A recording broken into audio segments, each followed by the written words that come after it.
It's easy when you think of Star Trek classic episodes to come up with a few examples. You've got your City on the Edge of Forever, you've got your In the Pale Moonlight, you've got your Far Beyond the Stars. What about those episodes that we all know are great, but they don't necessarily fall under that banner? With that in mind, I'm Sean Ferrick for TrekCulture, and here are 10 Star Trek episodes that deserve to become classics, but didn't. Number 10. A Private Little War. When Star Trek is at its best, it's telling modern stories through a futuristic sci-fi lens. Never is this more apparent than in the original series, which led to some of the strongest stories in Star Trek's run. Having said that, not every single episode managed to make their way onto classic lists, with A Private Little War being one of them. The episode is an on-the-nose allegory for the Vietnam War, and specifically United States' involvement in said war. With its release in 1968, the war was very much in full swing, so the episode's close only leads to a sad yet prophetic conclusion. Kirk decides to arm the villagers, aiding them in evening the odds with their Klingon-backed enemies. There's no winner here, nor is there a cessation of hostilities. In fact, Kirk's decision is questioned by Scotty, which leads Kirk to spout the immortal line, 100 serpents for the Garden of Eden. The episode is, to be honest, a bit of a slow burn, but its timely message has only become more pressing in the years that have passed, making this a story that was well ahead of its time. Number 9. Where No One Has Gone Before. In many ways, Where No One Has Gone Before is some of the purest Star Trek that has ever been committed to screen. The farthest frontiers of exploration, both of space and of the human capacity for potential, are on show, the episode suffering somewhat from its arrival in the Next Generation's first season. Kaczynski and the Traveller, Wesley Crusher and Picard's mother, the episode has a lot to digest, with the latter scene hitting even deeper after the airing of Star Trek Picard's second season. Truly, it's Wesley's story that makes the episode stand out as much as it does. While some of Wesley's earliest episodes were a little too heavy-handed when it came to Wunderkind saves the day, this felt like the perfect balance.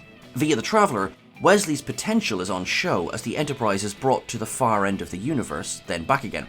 While this was personified in Wesley himself, it is truly humanity's potential on show, something Roddenberry had espoused from Star Trek's first days. It was a bold episode for the show's early years, and it's one that deserves a reappraisal in the years that have gone by. Number 8. New Eden. Star Trek opted in its infancy to avoid religion for the most part. Gene Roddenberry had designed a universe where humanity had evolved past such ideas as a god and the like. This idea was relaxed somewhat as the years went on, with religious ideas popping up along the way, though most notably in Deep Space Nine in the form of the Bajorans' worship of the prophets. It was a little surprising to see that in New Eden there were still humans who not only practiced religion, but that there had been religious communities still in place on Earth in the 2200s. Both Owosakon and Pike had religious upbringings, both of which came into focus when Discovery jumped to Terra Elysium. Pike, for his part, is able to bond with the colonists as he understands their faith. This is something that, in the 21st century, has become more of an outlier in terms of storytelling, particularly in Star Trek. The idea of having faith in this regard stands out because of the idea that humanity has evolved beyond it. To have Pike, a character rooted in the sciences, to be the one to express his beliefs helps the episode's overall message. Behind the bonds of duty, there are our personal goals and tenets. It's an episode with a message of existing within a community, and one that will, we believe, age very, very well. Number 7. The Magics of MEGUS-TU. Remember that time Lucifer turned up on the animated series and he was absolutely shredded? No one ever said the show wasn't a bit weird, okay? That doesn't mean that there weren't some truly outstanding episodes to enjoy. Generally, Yesteryear and the Counterclock Incident spring to mind when thinking of classic animated series episodes, but The Magics of MEGUS-TU is actually an extremely interesting exercise in morality, equal in many ways to the original series at its best. Yes, it does feature yet another incredible jaunt across vast distances in the blink of an eye, but this was par for the course with Kirk's Enterprise. The recreation of the Salem witch trials was a fascinating look into how humanity has grown in the years that have passed. Putting Kirk on trial while charging him with defending the rights of Lucien was something that one would not expect from a children's cartoon. But when has Star Trek ever truly given into the idea that only children would watch their episodes? The ingredients for classic Trek were all present in MEGUS-TU, and this one definitely deserves a rewatch. Number 6. Latent Image. What are the lengths that we will go to in order to protect our friends from themselves? Would we violate their basic rights in the name of the greater good? Can we stand over our decisions? And what do we do when that friend asks us to stop? Such are the questions posed by Latent Image, a 5th season episode from Star Trek Voyager. The Doctor begins to suspect someone has been tampering with his program, only to discover that the conspiracy runs far deeper than he suspected.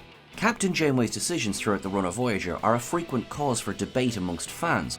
In fact, we may take this opportunity to say that Janeway inspired more thought-provoking debate than any other main series captain, which is saying something with Kirk and Sisko to compete with. The initial issue of wiping the Doctor's memory is almost enough for the moral quandary, but the decision not to inform him murks up the waters. There are those who still come down on either side of the debate. What is the right thing to do? There's no right or wrong answer in this case, which is indeed one of the reasons that this episode will stay with you long after the credits roll. Number 5. Acquisition. To be completely transparent, this episode is not just on this list because of Trip's jaunt through the ship in his underwear, although it does play a part. The truth is, this episode is a lot of fun, and it gives the main cast a chance to step out of their somewhat rigid early roles, and brings Jeffrey Combs, Ethan Phillips and Clint Howard back to the franchise. Some of the best episodes are the ones that are designed not to carry any massive meanings. They simply exist to make people laugh. Deep Space Nine had begun to perfect the Ferengi comedy format before Prophet and Lace was a swing and miss. The waters were tested in Voyager with False Prophets, though it's acquisition that truly sees the format succeed again. Not only was this one of Enterprise's better debut season episodes, but it wove the Ferengi into the series without breaking any canon rules, always a challenge for a prequel. The interplay between the Marauders is well handled, with Jolene Blaylock getting to stretch her comedy chops as well. Simply put, Acquisition brought the slapstick comedy back to Trek, even if it would be a while again before the genre returned. Number 4. Dead Stop.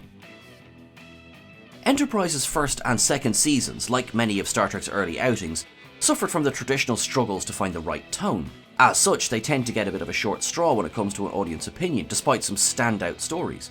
There are those episodes like Cogenitor, Regeneration, Stigma and Dear Doctor that have all seen much discussion, though Dead Stop seems to slip through most nets.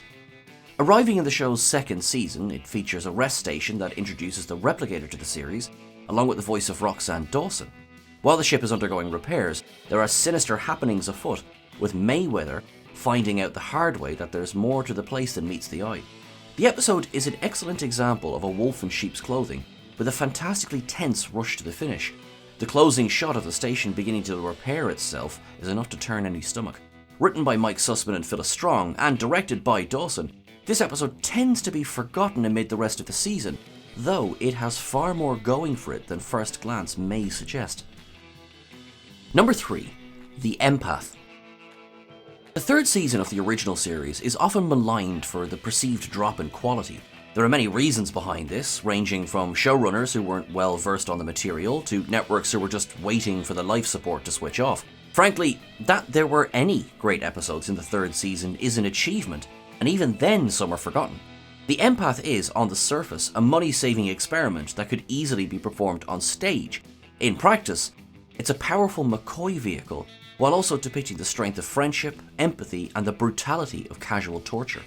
We have discussed on the channel that the episode was banned for some time due to its adult themes, but this too is a story that deserves a reappraisal.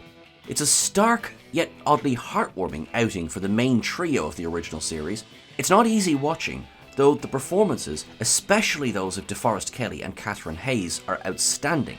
It makes you think, and if all else fails, one can play a game of spot the reused prop as the episode goes on. Number 2.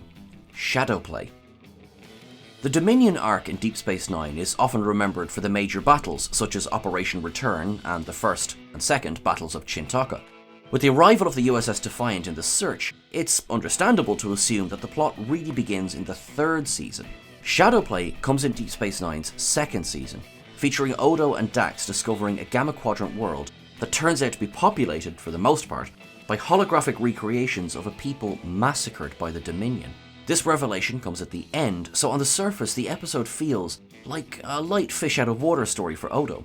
The realization that these people are all dead and that they are being honoured by a lonely old man is heartbreaking, but is also an example of the human cost of the Dominion's reign of terror in the Gamma Quadrant. There may be flashier episodes out there, but SHADOWPLAY is a bittersweet and poignant example of the cost of war. Number 1. Bar Association. Bar Association hails from Deep Space Nine's terrific 4th season, so for that alone it's quite understandable that this episode slipped through the cracks when it was released. Depicting the struggles of the Ferengi in Quark's bar, along with Rom's idealism, and giving us memes that have been used repeatedly in recent times, this episode does what Deep Space Nine does best. It takes contemporary issues and Trekifies them. Rom's fight for better working conditions at the bar is initially a bit ridiculous. He is a Ferengi after all, and yet he quickly finds support among the station personnel. Well, not from Quark, that is. The sheer ridiculousness of Rom's efforts are exactly the point of the episode, and would no doubt have earned it the moniker of a bit too left-leaning on release. Thankfully, Star Trek has never again even ventured to the left side of the conversation. Yet, in the years that have passed, this episode has garnered a fresh reputation, with it only now coming into its own. Ferengi workers of the world, unite!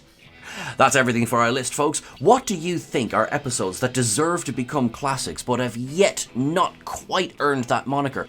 Let us know in the comments below, and also don't forget to let us know over on social media. You can catch us on Twitter at TrekCulture, you can catch us on Instagram at TrekCultureYT, and of course you can catch me at Sean Ferrick on the various socials as well. Until I talk to you again, make sure you look after yourself, make sure that you live long and prosper, have a fantastic week, most importantly, make it so.